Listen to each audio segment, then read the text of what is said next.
Many times what happens is, a person commits a sin, repents, does some prayashchitta, but again the tendency comes back and in another weak moment he succumbs. If that should not happen, the tendency itself has to be wiped out. And there are two methods. The first method is recognizing that tendency and trying to constantly battle with it. But this is a human endeavor and it has its limitations. The second method is praying to the Lord. By intensely praying to the Lord with vyakulata, with intensity, with devotion, God's grace can flow towards us and make us pure and even remove these tendencies from our minds.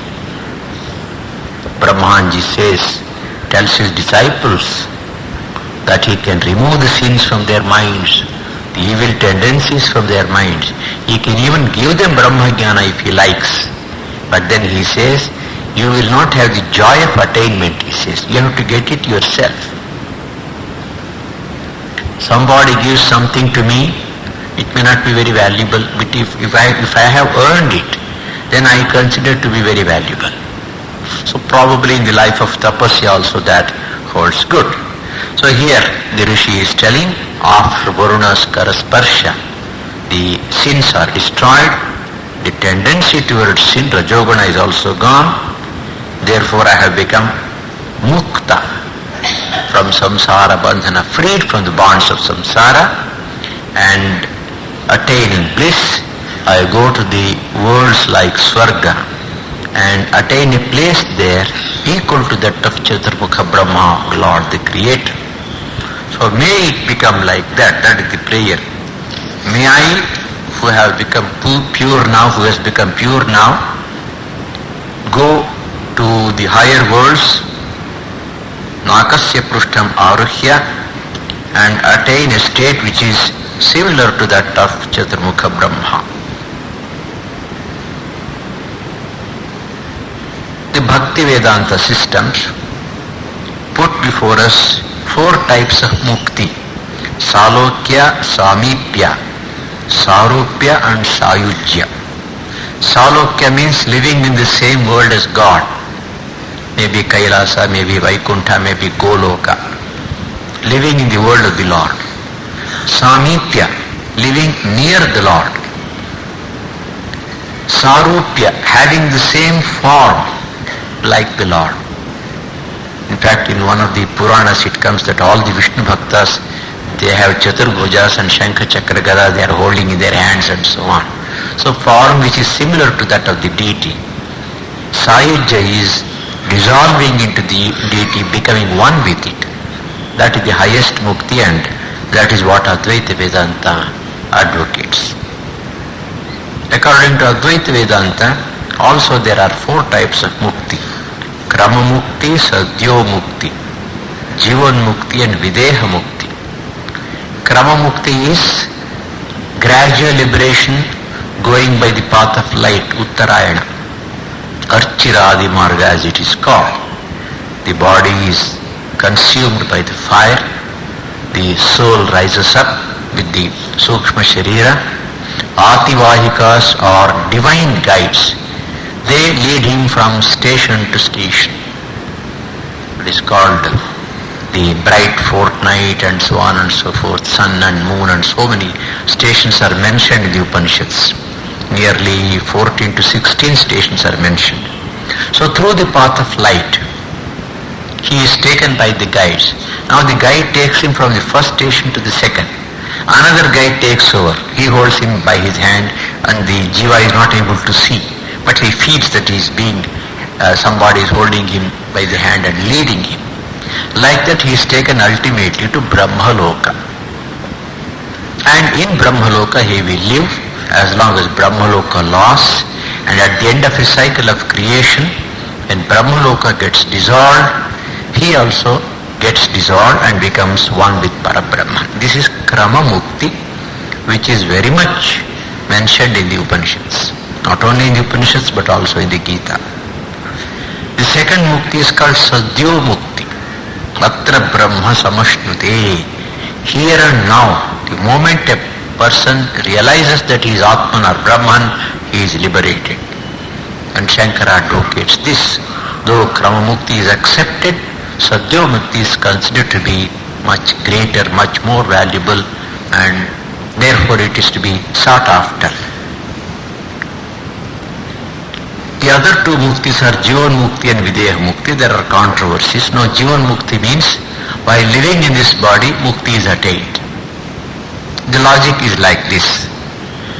A person is pushed into this world, is born here due to prarabdha karma. And that prarabdha karma has already started giving its effect, so we have no control over it. While living in this world, in this body, if a person attains mukti, say at the age of 45, let us say, for argument's sake, and he lives for another 15 or 20 years, at the age of 45 he becomes a Jeevan Mukta. So all this sanchita karma which might have caused future births is destroyed. Agami karma, the karma that he is doing now from that point of God realization, will have no effect, like a burnt seed. Whatever karma he does, it doesn't give effect. That is why the Upanishad says, even if he kills his own father, his own mother, and even if he kills a cow, kills a brahmana, no sin will come to him. It's not that he will go and kill all of them. It is just a eulogy, just to show that he has attained such a state where sin can never touch him. So, sanchita karma is destroyed, agami karma has no effect, but what about prarabdha karma? It has started this body, it's like an arrow which is discharged from the bow, therefore it can never be withdrawn. It has got to be exhausted through suffering. So Shankara says in many places, even for the Jeevan Mukta Purusha, prarabdha karma is there. So such a person is called Jeevan Mukta. He is bound only by the limitations of the body and the prarabdha karma. But as far as the mind is concerned, that state of realization is maintained inside. So the body may suffer, but he is not affected. When somebody asked Mahapurush Maharaj, Swami Shivananda ji, well Maharaj, how are you? I am always fine, he says. I am always fine. But if you mean the body, well, it is now 72 or 74, it's not very well. So he was in that condition. Therefore he could say that. Turiyananji had to undergo an operation for carbuncle. He told the doctors, I don't want any anesthetic. But he gave me time. I want 15 minutes time to withdraw the mind from the body. Then you can operate. And he sat in meditation. Yatishanji was present at that time as his sevak. He sat in meditation for 15 minutes, absolutely unconcerned with the body. The operation was done and it was bandaged, and seeing the blood, Yatishanji fainted. He himself told us he couldn't stand it. But nothing happened to Turiyanji. On another occasion, when the doctors had given him some time, but they exceeded that time, then he felt the pain. So in the state of Jeevan Mukti, the body suffers, but the mind can be taken above that of the body. Well, again, there are two schools here, the Bhamati school and Vivarana school in Advaita Vedanta. The householder school and the sannyasin school. In the Bhamati school, they say that Jeevan Mukti is not 100% Mukti. It is only 99%. 1% is still there because of the bondage brought in by the body. So the real Mukti comes only when the body falls. That is Videha Mukti. Jeevan Mukti, body falls, then Videha Mukti, the soul is completely liberated. But in the Vivarana school or the Sannyasin school, represented by Vidyaranya and others, they say nothing doing. Mukti means Mukti. There is no question of percentage in Mukti. Suppose there is a cave which is dark for 1,000 years. Sri Ramakrishna says, you bring a light, it doesn't take 1,000 years for the darkness to go. It goes instantaneously. So there is no question of Jeevan Mukti and Videha Mukti being different. Jeevan Mukti and Videha Mukti are identical. Mukti is Mukti. Then what do you mean by Videha Mukti? Videha Mukti means there are no future bodies. That's all. And even in this body, since the jnana has come, there is no sense of identification for him with the body as the ajnanis have. We have got Dehatma Bhava, he doesn't have that. That is how they explain it. Whatever it is, it doesn't matter. The Rishi here is praying for such type of mukti, going to Brahmaloka and living there and getting mukti from that state. Yascha apsu varunaha sapunatu aghamarshanaha. Yaha aghamarshanaha varunaha apsu sahacha punatu. Now apsu is in plural, waters. What are the various types of waters that are intended here? There are the 7 seas, Sapta Samudras. And there are a number of rivers all over the world. And there are any number of tanks and lakes and other sources of water. All these waters are ruled by Varuna. Varuna is antargata in them. He lives in them and controls them from within. He is also outside and controls them from outside. Both immanent and transcendent to these waters. So this Varuna is also Aghamarshana. So it is just another aspect of this prayer which completes the idea in the previous mantra. Varuna, who is the deity presiding over the various types of water, by being inside them and outside them, may he punatu, purify me, make me fit for mukti. The next mantra is a very famous mantra which is often chanted, and it appears in the Rig Veda also. In fact, many of the mantras in Mahanarana have been taken over from the Rig Veda. Imam me gange yamuni saraswati shutudristomagam sajata parushniya asikniya marudvrudhe vitastayarjiki shrunuhya sushomaya. He Gange, he Yamune, he Saraswati, he Shutudri, he Marudvrudhe, he Arjikiye, Purushniya, Sikniya, Vitastaya, Sushomaya, me imam stobam, Ashrunihi Asachata. So he is addressing all these various rivers. Most of them are the Vedic rivers. Some of them do not physically exist today. Now he is telling these rivers or the deities, goddesses presiding over these rivers, please accept this prayer of mine and come together into this my body. I am taking bath in this river, in this place. Now you please listen to my prayer. Come here. Not only purify the water, but also enter into me and purify me. Which are these rivers? Now let us see.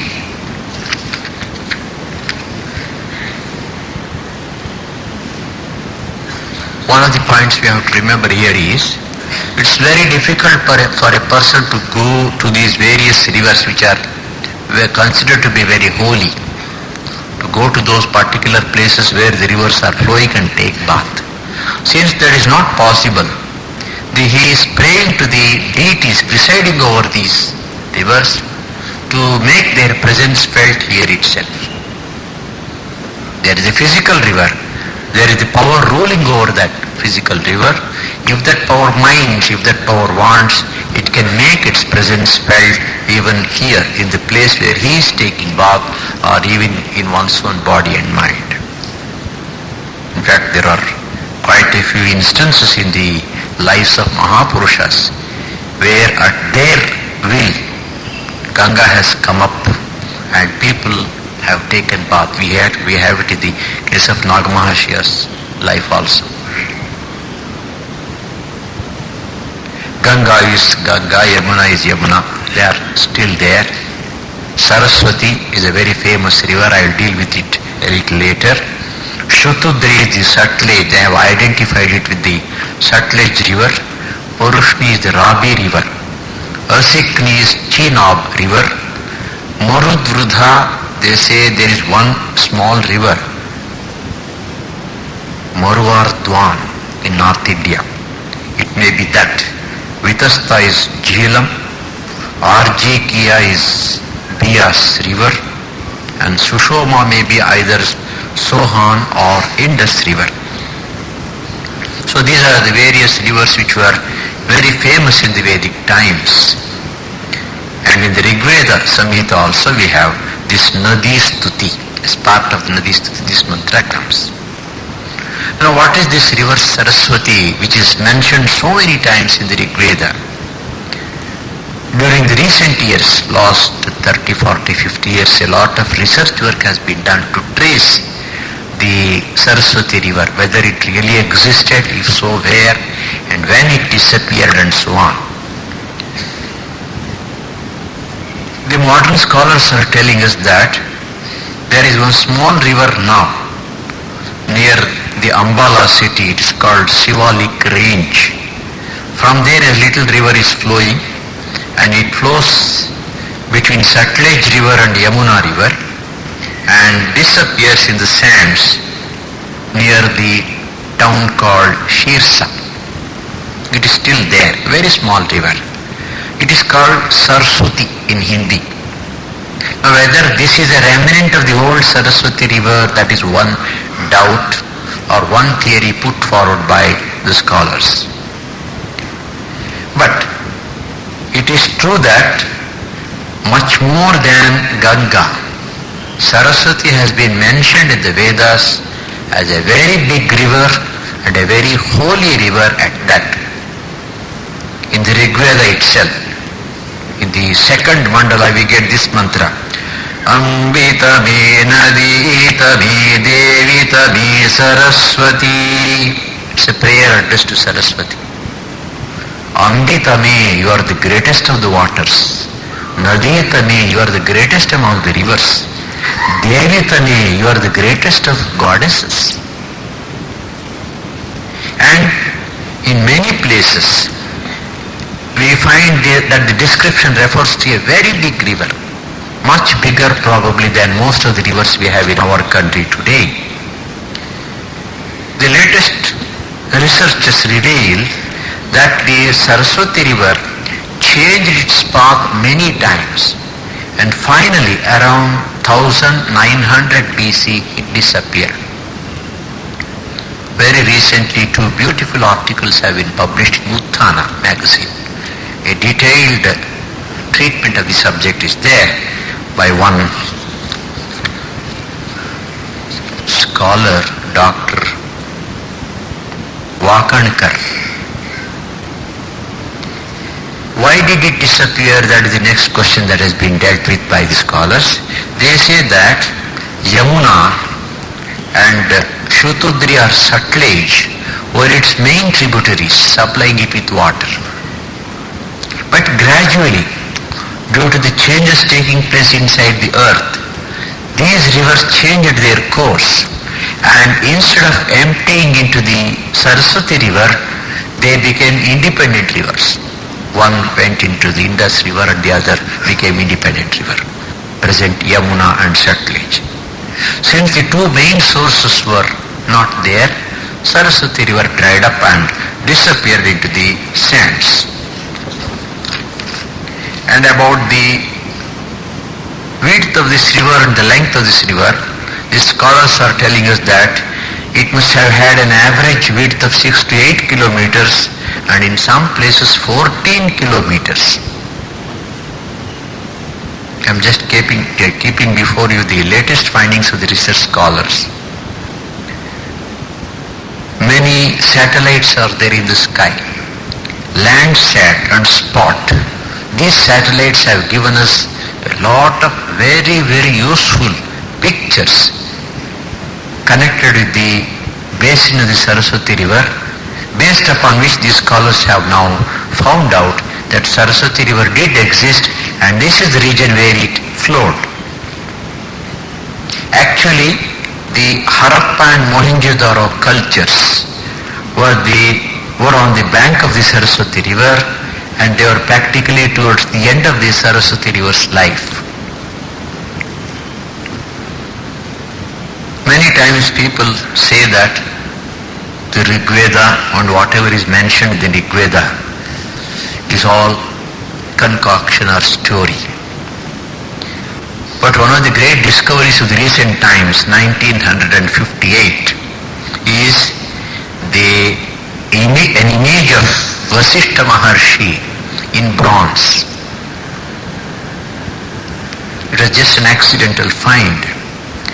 No, a number of examinations were done over that image. The image has been tested in the nuclear physical laboratories. And finally, the scientists, Western scientists, have fixed the date of that bronze image of Vasishtha as 3700 BC. Because these tests are practically infallible. They say that they are superior even to the carbon dating test. Again, the description of this bronze image and the description of Vasishtha Rishi given in the 7th mandala, they absolutely match. So connecting all these things, putting these things together, now the scholars are able to decide the exact period of the Harappa Mohenjo-daro civilization and the period during which the Saraswati river was at its best and the period during which the Saraswati river might have disappeared.